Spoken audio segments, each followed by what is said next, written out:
What's up everybody, Coach Kyle here, and today I've got an EDC, an everyday carry, long run edition, Boston Marathon training long run edition. And I thought it would be fun to kind of go through what I use, what I carry during my long runs. And if you don't know what EDC stands for everyday carry. You can look on Instagram for hashtag EDC, hashtag everyday carry, and you're gonna see pictures of what's in people's pockets. So I thought it'd be fun to kind of do my own long run edition. Today I crushed my last long run / workout before Boston. I did an easy, nice and easy, holding back a little bit, 8 miles this morning, and then I got to that end of the 8-mile warm up at the bottom, the start of a half-mile section that is the exact same distance and elevation climbing as Heartbreak Hill at the Boston Marathon.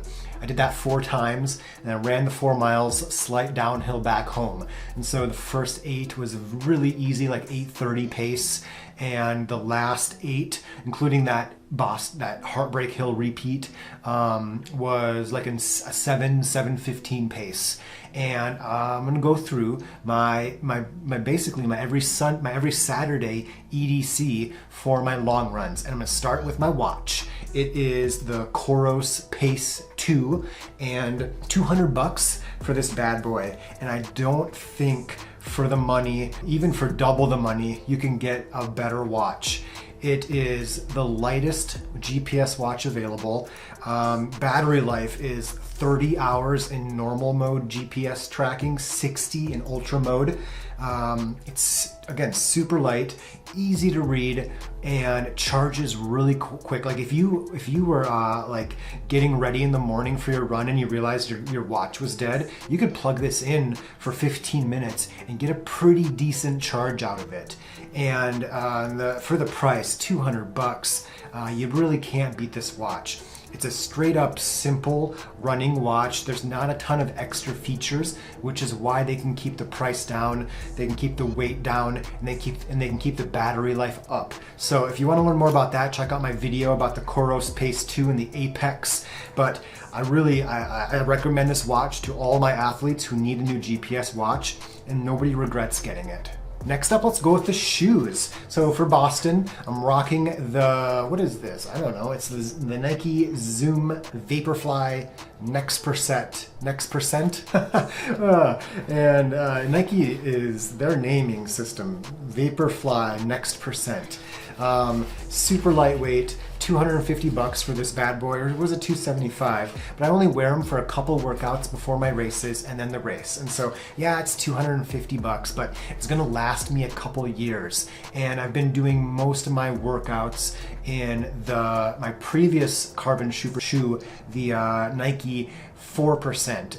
It's like way past its expiration date, but it's still a really comfortable, cushioned, and light shoe. So I'm still rocking it for a lot of my workouts and tempo runs. I've been doing a lot of long runs with my vest. However, for Boston, I'm not gonna go with the vest. They don't allow vests. I'm gonna go with a handheld.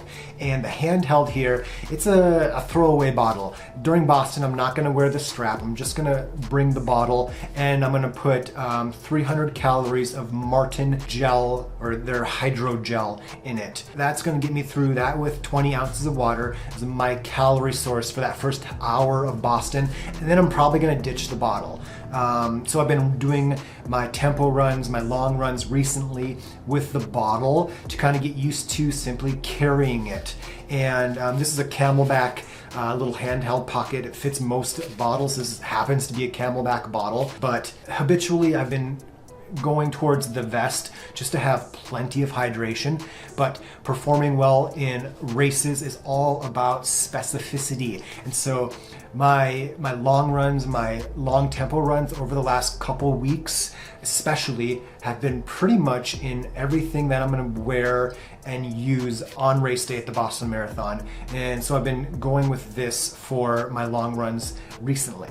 Now, of course, I won't use this at Boston, but Headlamp for my early morning runs. This is just one I was given as a gift off Amazon from my sister, and it is called Slonic. It's a metal case, so it's really tough.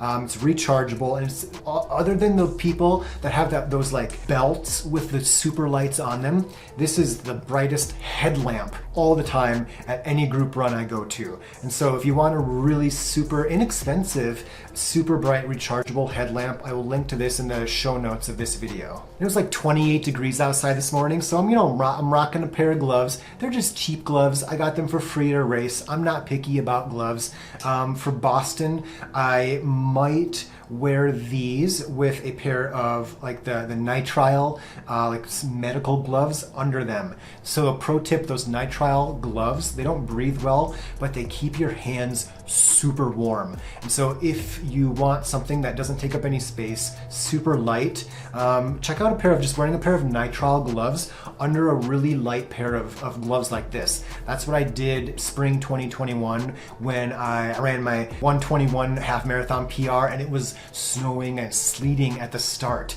And I wore a really light pair of gloves, but I wore a pair of nitrile gloves underneath them, and my hands were totally fine for the entire race. And usually my hands, usually I put gloves on first in the fall before hats or anything like that.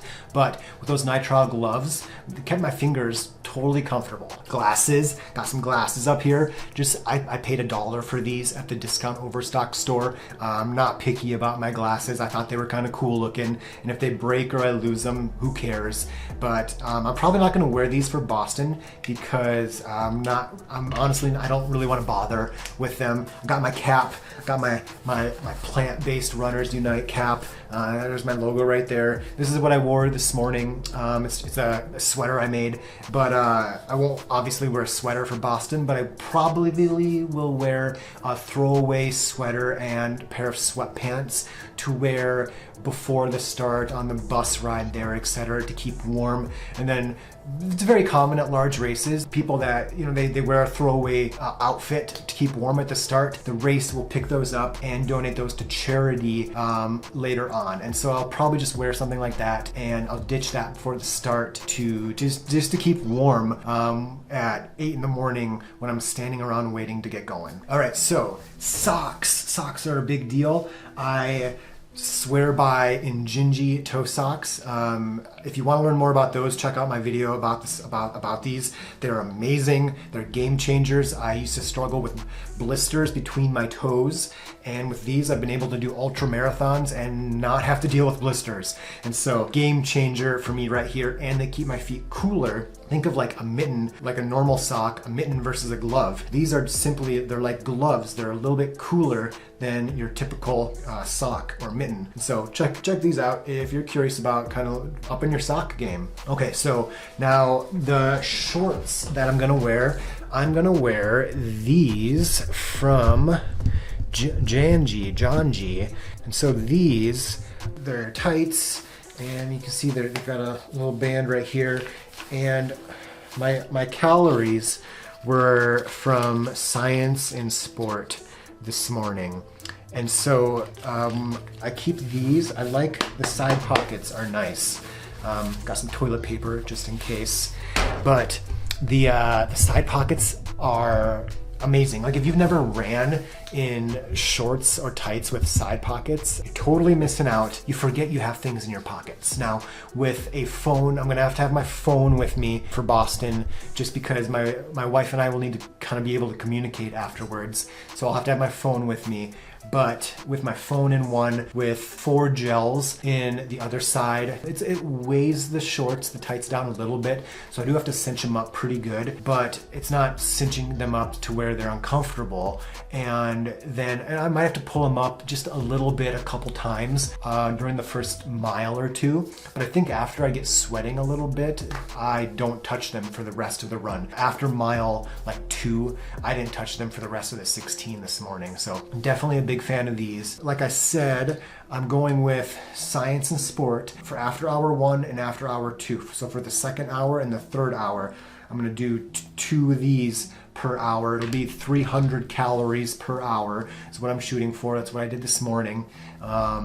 and I'm a big fan of these right here. So if you want to learn more about those, I've done a video about my favorite gels, and I've talked about Science and Sport and Martin, and they are totally the way to go when it comes to vegan, proper, really great marathon fueling options. Oh, and then the last thing, not during my run, but I take this before every workout. There's electrolytes right there.